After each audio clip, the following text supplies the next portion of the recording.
ఆయన తిరిగి లేచాడనడానికి కాదు, ఆయన తిరిగి వస్తాడనడానికి కూడా సాక్ష్యం ఏమంటే నమ్మితే సరిపోదు, ఆ నమ్మిన దానికి చెప్పండి మేము దానికి సాక్షులం అని చెప్పాలి. మేము దానికి సాక్ష్యం చెప్తున్నాం. ఎస్, ఆయన లేచాడు. నువ్వు చరిత్ర ప్రకారం అడుగుతావో, సైంటిఫిక్గా అడుగుతావో, జాగ్రఫికల్గా అడుగుతావో, ఎలా అడుగుతావో అడుగు.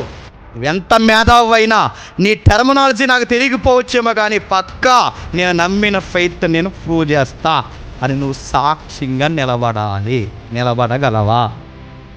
నువ్వు నిలబడాలి. నువ్వు చదివిన అందుకే చదవాలి, నువ్వు ఉద్యోగం చేసిన అందుకే చేయాలి, నువ్వు సంసారం చేసిన అందుకే చేయాలి. నువ్వు ఏమి చేసినా నీ ఇరుగు పొరుగు సమాజానికే చెప్పండి నీ ప్రభువుని ప్రూవ్ చేయడానికి ఎవడని చూపించుతారు. నువ్వే ఒక కదిలే సాక్ష్యం అవ్వాలి. ఉండగలవా? తిరిగి లేచాను నమ్ముతున్నానండి, తిరిగి లేచి నువ్వేంటి దయ్యాలు కూడా నమ్ముతాయి తిరిగి లేచాను. నువ్వేంటి దయ్యాలు కూడా నమ్ముతాయి ఆయన తిరిగి లేచాడని. నమ్మే వాళ్ళు కాదండి, నమ్మిన దానికి నిలబడే వాళ్ళు కావాలి. చెబితే ఏమనుకుంటారో, చెబితే ఇంటికి రారేమో, చెబితే డిస్టర్బ్ అయిపోతేమో, చెప్పు ఇది నిజమని చెప్పు.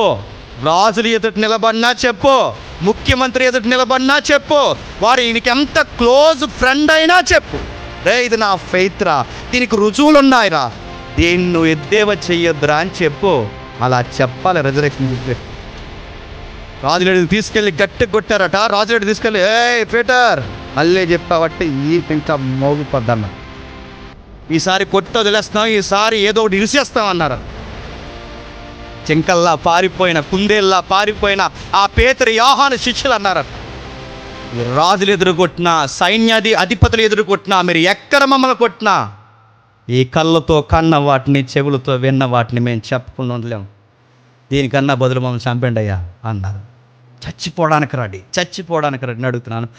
ఈ ఫెయిత్ కొరకు, ఈ విశ్వాసం కొరకు, ఈ రిజరెక్షన్ అనే మెసేజ్ కొరకు సొసైటీలో స్టాండ్ తీసుకోగలవా? రేపు వస్తాయి కొత్త చట్టాలు. బైబుల్ ఎవడో బహిరంగంగా పట్టుకెళ్ళడానికి వీల్లేదు. సంకలో పెట్టుకుని తెస్తావా? మిమ్మల్ని అడుగుతున్నాను. రేపు ఇంతైనా చట్టాలు వస్తాయి. ఉద్యోగంలో క్రిస్టియానిటీ అన్నావో ఈ సంగతి చూస్తామంటాం. ఏం చేస్తావు? తిరిగించేసే చట్టాలు రాబోతున్నాయి. బహిర్గతంగా ప్రకటించలేని చట్టాలు, మొండి చట్టాలు రాబోతున్నాయి. ఎలా గెలుస్తున్నారో, ఏం జరుగుతుందో అందరికీ వెరుక. మతమే రాజకీయమై మతమే పెత్తందారులు పెద్దలైపోయి, మోతుబర్లు మత బీజాలతో నిండిపోయి ఒక్కొక్కరు ఎలా కోరలు వేసుకుని ఎవరిని ఎలా మింగేయాలో చూస్తున్నాంగా. రేపు పొద్దున ఇంకా వింతలు జరగవచ్చు. క్రిస్టియానిటీకి సెపరేట్ కార్డులు, క్రిస్టియానిటీకి సెపరేట్ ఏరియా, క్రిస్టియానిటీకి ఇలా ఉండాలి అలా ఉండాలని ఇప్పుడు వార్త. రాహుల్ గాంధీ అంటున్నాడు, నేను రాహుల్ గాంధీకి సపోర్ట్ కాదు, బీజేపీకి వ్యతిరేకం కాదు, టీడీపీ మనకు సంబంధం లేదు, వైసీపీ అసలు మనకు సంబంధం లేదు, ఐఎమ్ క్రిస్టియన్. నేను ఒక మాట అన్నాను, రాహుల్ గాంధీ గారు ఒక మాట అన్నారు. ఏమన్నారు? ఇప్పుడు కన్ను క్రిస్టియన్ ఆస్తుల మీద పడిందంట. క్రిస్టియన్ ఆస్తులను ఎలా ఆక్యుపై చేయాలని ఎదురు చూస్తున్నారు. రేపు పొద్దున క్రిస్టియన్ ఆస్తులు అంటారు, తర్వాత క్రిస్టియన్ హక్కులు అంటారు, తర్వాత క్రిస్టియన్ పౌరసత్వం అంటారు, తర్వాత ఇంకేమంటారో, ఏం జరుగుతుందో ఏమవుద్దో అలాంటి టైంలో అడుగుతున్నాను. క్రీస్తు పునరుద్ధానం చెందాడని నేను బలంగా నమ్ముతాను. మా ఇంట్లో ప్రార్థన చేసుకుని నేను అలా దేవుడిని బలంగా నమ్ముతానంటే కుదరదు, చెప్పాలి. అపోస్తులు చేసిన పని అదే, నమ్మం అన్నట్టుగా జరిగింది. ప్రవచనలవుగో సాక్ష్యం ఇదిగో, ప్రవచనలవుగో సాక్ష్యం ఇదిగో. దావీదు చెప్పాడు, యెషయా చెప్పాడు, యెరెమీయా చెప్పాడు, ప్రవచనలవుగో జరిగింది ఇదిగో, దానికి సాక్ష్యం ఏంది? ఇప్పుడు అదే స్టాండింగ్ మనం. అదిగో బైబిల్ రెఫరెన్స్, అదిగో చరిత్ర, అదిగో బైబిల్ రెఫరెన్స్, అదిగో జాగ్రఫీ, అదిగో బైబిల్ రెఫరెన్స్, అదిగో ఇజ్రాయెల్ చరిత్ర, అదిగో బైబిల్ రెఫరెన్స్. వీటన్నిటికీ రుజువుపరిచి వివరించడానికి నేనే విట్నెస్. చెప్పగలవా? ఇది మన క్రిస్టియన్ లెగసీ. ఇంకా ఏం చెప్తున్నాడు?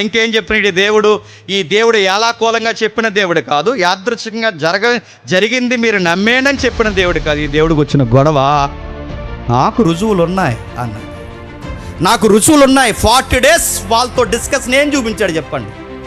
ఎవిడెన్స్ అంటే వాళ్ళందరికీ చూపించుకోండి ఎవిడెన్స్. అలా మనసులో ఊహించుకోండి అనలేదా? మీరు అలా ఊహించుకోండి అనలేదు. ఆయన ఏం చూపించాడు? 40 రోజులు ఎవిడెన్స్ చూపించాడు.